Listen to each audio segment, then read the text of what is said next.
Hello, Daisians! Welcome sa ating episode 5 ng ating Filipino class.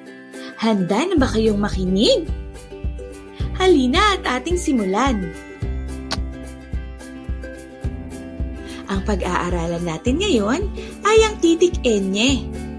Ang tunog ng titik enye ay nye. Maaari bang ito ay iyong ulitin? Tama! Narito ang mga bagay na ang pangalan ay ginagamitan ng enye. Ang unang larawan ay banyera. Maaari bang ito ay iyong ulitin? Tama! Ano naman ang nakikita nyo sa larawan? Tama!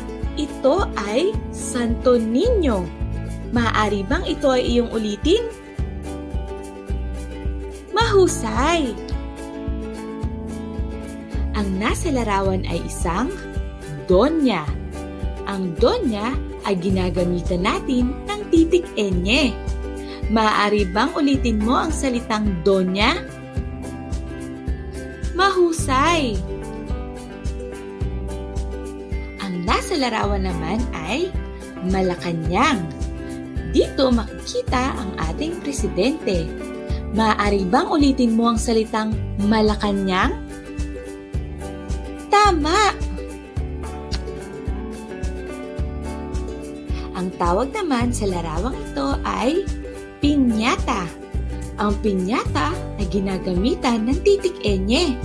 Maaari bang ulitin mo ang salitang piñata? Mahusay! Ang batang ito ay nagngangalang Niña. Ang pangalang Niña ay ginagamitan din ng titik enye. Maaari bang ulitin mo ang pangalang Niña? Tama! Ang tawag naman sa nasa larawang ito ay Monsenyor. Maaari bang ito ay iyong ulitin? Tama! Ang tawag naman sa larawang ito ay kompanyero. Maaari bang ito ay iyong ulitin? Tama!